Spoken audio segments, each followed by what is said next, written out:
Halo sahabat Mira Aset, kembali lagi bersama saya Hafizan Azani dalam acara KBSA. Kamu beli saham apa? Di Jumat 12 Maret 2021, kita kehadiran fundamental analis kita, Saudara Marta. Halo Mbak Marta, apa kabar? Baik Pak Hafizan, apa kabar sahabat Mirai Aset? Mbak Marta, di minggu kedua bulan Maret ini kita melihat perkembangan IHSG yang cukup dinamis. Bisa ceritakan kepada sahabat Mirai Aset mengenai perkembangan IHSG di minggu ini? Setelah menguat 0,3% pada perdagangan di awal bulan Maret, pada minggu kedua bulan Maret ini IHSG tercatat naik 1,6%. Pada hari Jumat ini IHSG closing di level 6.358. Dalam sepekan IHSG bergerak di rentang 6.167 sampai 6.363. Jika kita lihat dari indeks sektoral, mayoritas menguat dengan 9 sektor mengalami penguatan dan 2 sektor mengalami penurunan. Penaikan terbesar terjadi di IDX Trans atau sektor transportasi dan logistik yang dimotori kenaikan saham Adi Sarana Armada atau ASA dan Bluebird atau Bird yang pada pekan ini menguat masing-masing 19,1% dan 11,1%. Thank you Mbak Marta atas update-nya. Bisa diceritakan kepada sahabat Mira Aset terkait sentimen global dan sentimen domestik yang menjadi penggerak IHSG di minggu ini. Update yang pertama dari pergerakan harga komoditas di mana harga CPO di Bursa Malaysia mencapai level tertinggi dalam 13 tahun terakhir setelah pengumuman jumlah persediaan CPO di bulan Februari turun seiring penurunan produksi. Hal ini membuat emiten CPO di Bursa Efek Indonesia juga bergerak menguat seperti LSIP, DSNG, dan AALI. Selanjutnya dari Amerika Serikat dilaporkan, DPR Amerika Serikat pada hari Rabu 10 Maret waktu setempat akhirnya menyetujui paket stimulus senilai 1,9 triliun US dollar yang diajukan oleh Presiden Joe Biden. Ini merupakan stimulus ekonomi terbesar dalam sejarah Amerika Serikat, di mana sebesar 400 miliar US dollar dari stimulus tersebut akan digunakan untuk memberikan bantuan langsung tunai senilai 1.400 US dollar kepada masyarakat Amerika Serikat yang mengalami tekanan ekonomi akibat virus corona. Sementara itu, pergerakan bursa saham dunia pada pekan ini juga dipengaruhi oleh berita imbal hasil obligasi Amerika Serikat tenor 10 tahun yang kembali naik 0,67% ke 1,554% setelah sempat mengalami penurunan selama 2 hari berturut-turut. Seperti diketahui, imbal hasil obligasi Amerika Serikat tenor 10 tahun sempat menyentuh level tertingginya di 1,603% pada hari Senin 8 Maret. Sejak awal tahun 2021, 10 years US Treasury Yield telah naik 75%. Hal ini kemudian diikuti oleh penguatan nilai tukar mata uang US dollar. Untuk sentimen domestik ada 2 rilis data ekonomi pada pekan ini. Yang pertama, dari hasil survei konsumen Bank Indonesia mengumumkan indeks keyakinan konsumen atau IKK bulan Februari 2021 sedikit meningkat ke level 85,8 dari bulan Januari di level 84,9. Perbaikan ini ditopang oleh membaiknya persepsi konsumen terhadap kondisi ekonomi saat ini, meski ekspektasi konsumen terhadap kondisi ekonomi ke depan relatif turun tipis, namun tetap stabil. Yang kedua, penjualan eceran atau retail sales pada bulan Januari 2021 mengalami penurunan secara bulanan. Bank Indonesia mencatat indeks penjualan real atau IPR pada Januari 2021 turun 4,3% dari Desember 2020. Penurunan disebabkan oleh menurunnya permintaan masyarakat pasca hari besar keagamaan, Natal, dan libur akhir tahun. Selain itu, juga karena penerapan pemberlakuan pembatasan kegiatan masyarakat atau PPKM di Jawa dan Bali. Sementara itu, pertumbuhan penjualan eceran secara tahunan mengalami perbaikan, meski masih dalam fase kontraksi. BI mencatat pertumbuhannya minus 16,4% year on year. Ini membaik dari minus 19,2% year on year yang terjadi pada bulan Desember 2020. Mbak Marta, sekarang kita masuk ke berita seputar emiten. Bisa diceritakan kepada sahabat Mira Aset terkait berita seputar emiten yang terjadi belakangan ini, termasuk rencana-rencana emiten dalam melakukan corporate action-nya. Baik, terima kasih Hafizan. Berita emiten pada pekan ini didominasi oleh rencana right issue, di mana salah satunya datang dari Chandra Asri Petrochemical atau TPIA yang akan menggelar rapat umum pemegang saham RUPS terkait rencana right issue. Perseroan berencana menggelar RUPS pada 15 April 2021, di mana TPIA berencana melepas saham dengan jumlah sebanyak-banyaknya 7,1 miliar saham.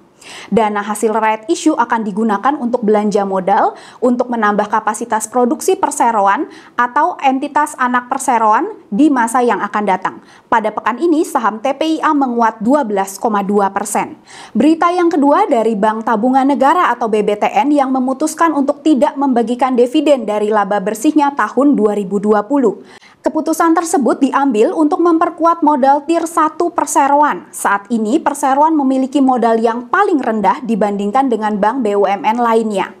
Di tahun depan, BBTN berencana melakukan right issue untuk mendongkrak rasio kecukupan modal atau CAR, dan langkah ini diharapkan dapat meningkatkan tier 1 kapital ke angka 17%. Pada pekan ini, saham BBTN tercatat naik tipis 0,9%. Selanjutnya, berita dari Jasa Marga atau JSMR yang menargetkan pendanaan 3 triliun rupiah melalui investasi di Lembaga Pengelolaan Investasi atau SWF. Target pendanaan ini dilakukan dengan menawarkan sejumlah aset perseroan kepada investor baik di dalam negeri maupun di luar negeri. Saat ini ada 9 proyek jalan tol yang masuk sebagai ruas potensial Jasa Marga untuk SWF. Beberapa di antaranya seperti jalan tol Medan Kuala Namu Tebing Tinggi, jalan tol Jakarta Cikampek 2 Elevated, dan jalan tol Batang Semarang. Untuk tahun ini, perseroan menargetkan dapat melepas sekitar 2-3 ruas jalan tol ke SWF. Menyambut kabar ini, saham Jasa Marga menguat 10,4% pada pekan ini. Berita terakhir dari Ramayana Lestari Sentosa atau RALS yang berencana akan melakukan buyback maksimum sebesar 354,8 juta saham. Perseroan menyiapkan sebanyak-banyaknya dana sekitar 350 miliar rupiah untuk aksi korporasi ini. Terkait buyback ini, perseroan akan meminta restu pemegang saham dalam RUPS LB yang rencananya akan dilakukan pada 14 April mendatang. Saham RALS tercatat menguat 6,6% pada pekan ini sebagai respon dari kabar ini. Ada 2 emiten yang baru saja melantai di bursa di pekan ini, diantaranya adalah Ulima Nitra dengan kode sahamnya UNIQ yang merupakan perusahaan kontraktor pertambangan yang listing pada 8 Maret. Yang kedua ada perusahaan Berkah Beton Sedaya atau BEBS yang merupakan perusahaan beton ready mix yang listing pada 10 Maret 2021.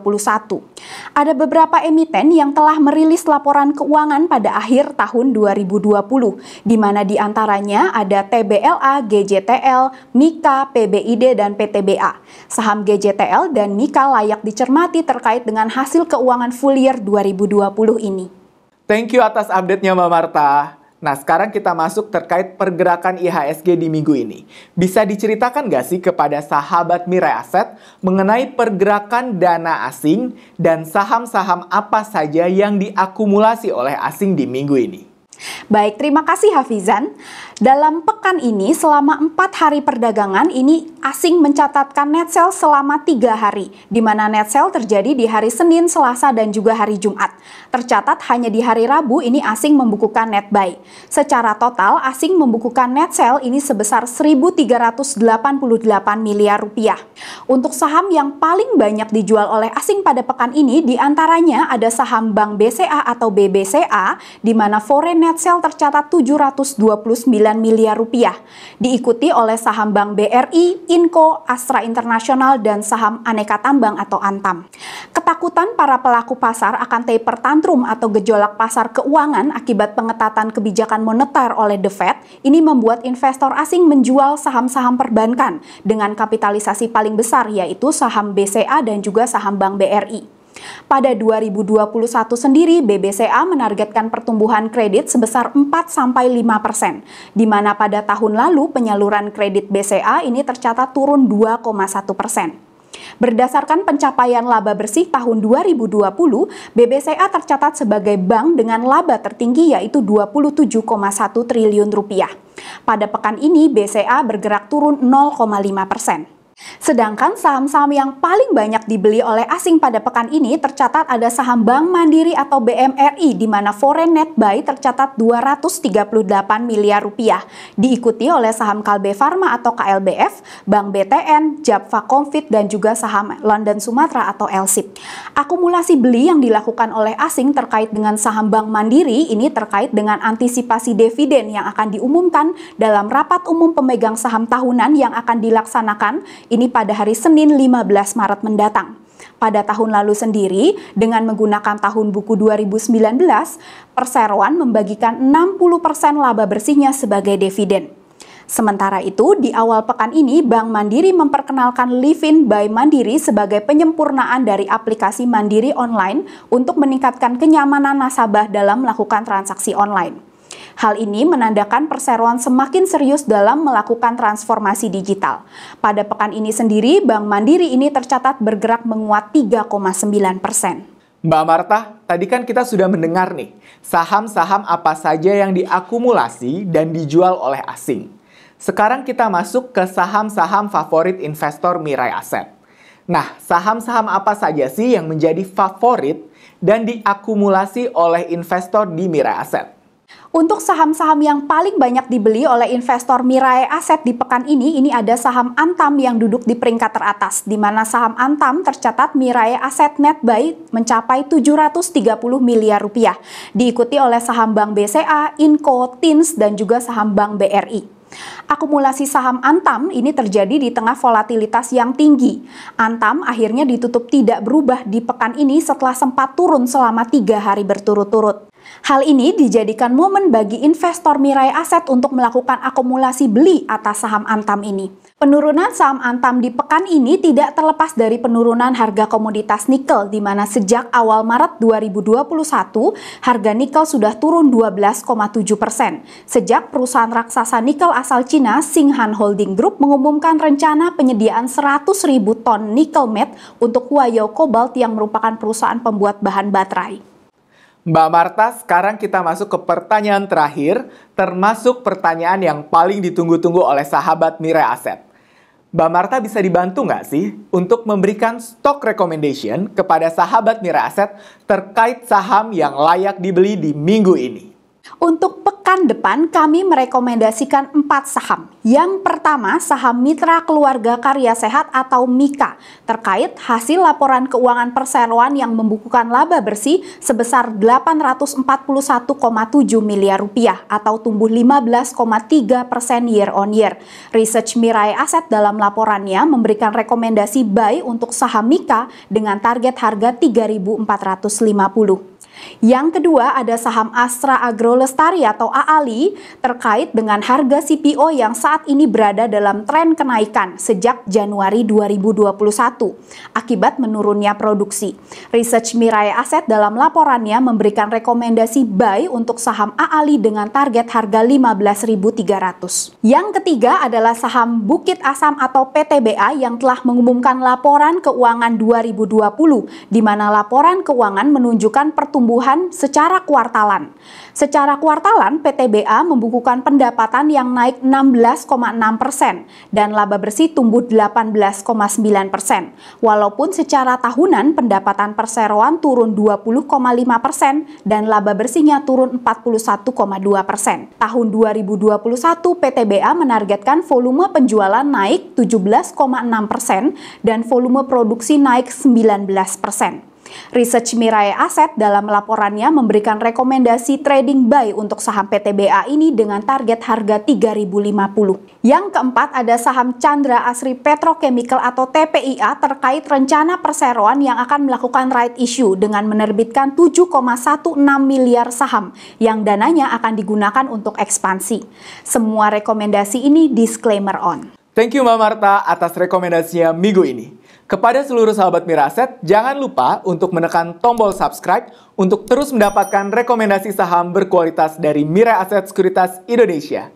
Kami selaku keluarga besar Mirai Asset Sekuritas Indonesia mengucapkan Selamat Hari Raya Nyepi 1943 Saka. Om Swastiastu, Om Santi Santi Santi Om. Keep trading and happy cuan!